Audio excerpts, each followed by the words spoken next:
So today I'm going to show you how I make my Zoodles low carb noodle-like vegetables with meat and my fresh homemade pesto and cheese. So stay tuned.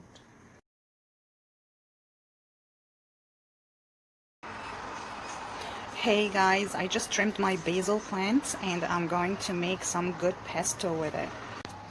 So I have here the trimming of my basil plants. It's that amount. 5 cloves of garlic, and I'm starting with 120 milli of olive oil. I might need a little bit more, and a little bit of salt and Parmesan cheese. So in the blender I'm going to add all my basil,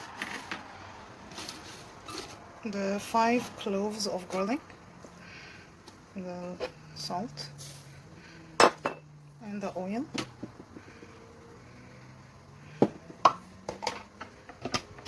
And I'll blend it in the blender.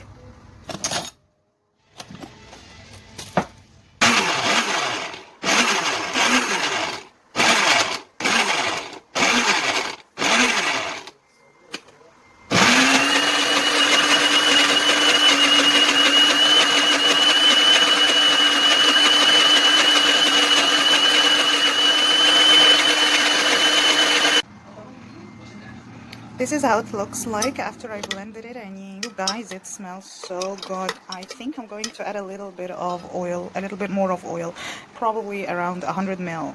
Basically, when you put it in the jar, it has to be, the top has to be covered with just a little bit of oil. So you put enough to cover the top of the jar. So here I put it in a clean jar, clean dry jar, and I'm going to add my freshly grated Parmesan cheese.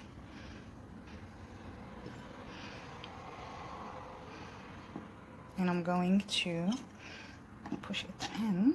Okay, I'm making a mess here, guys, but this is completely worth it. It's gonna taste really good afterwards. Now I'm gonna add a little bit of oil and it will be ready to serve.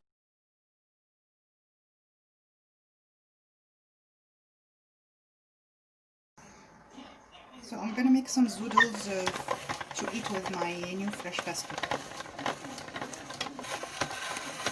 Also some carrots in my zoodles. It's gonna give it color and sweetness. So here I added around 4 tablespoons of grapeseed oil. You can also use coconut oil or ghee or butter, whatever you like. And I'm going to throw in a small chopped onion and 2 garlic cloves, and put it on high heat,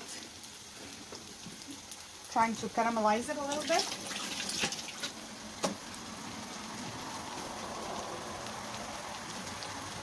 Then I have here my zoodles. They look pretty, so pretty. I'm gonna get them ready and just put them here. And I have 200 grams of homemade pulled pork, but you can add any type of meat you prefer. I'm gonna have them all ready here until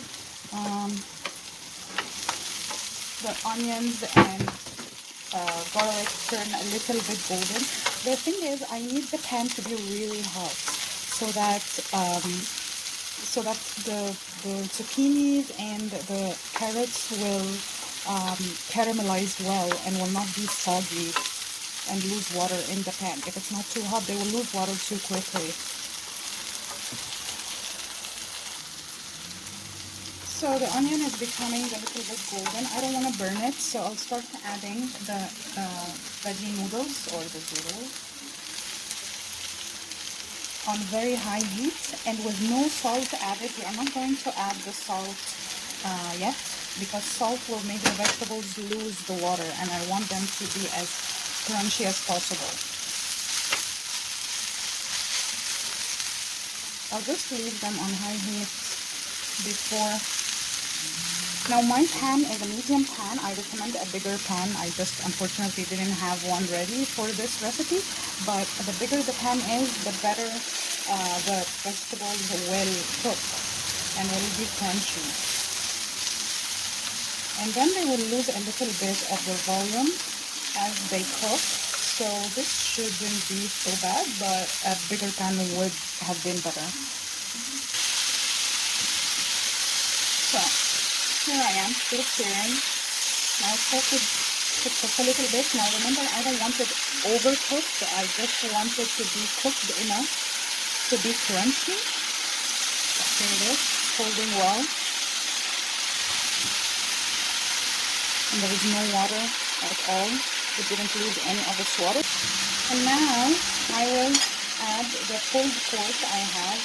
This is leftovers. I mean, this recipe is great for leftovers. If you have chicken, turkey breast, or even if you have sausages, any meat will make it perfect.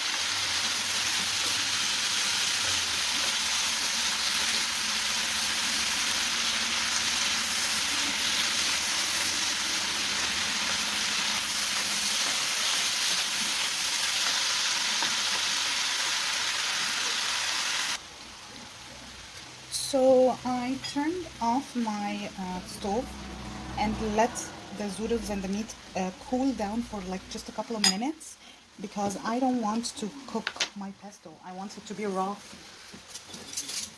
because I mean all the nutrition, the antioxidants and stuff can be broken by heat, so I try not to cook it. Plus it kind of loses its taste. So I'm going to be adding, here's my pesto.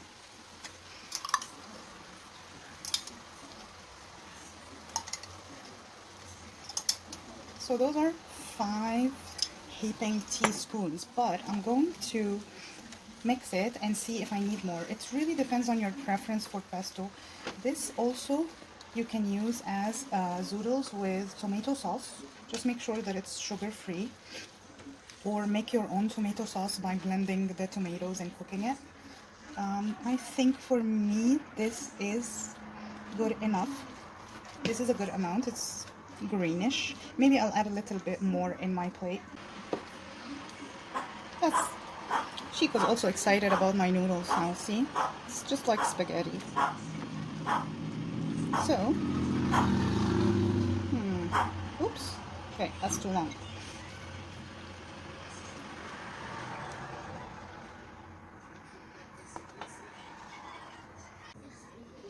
So this is the final dish.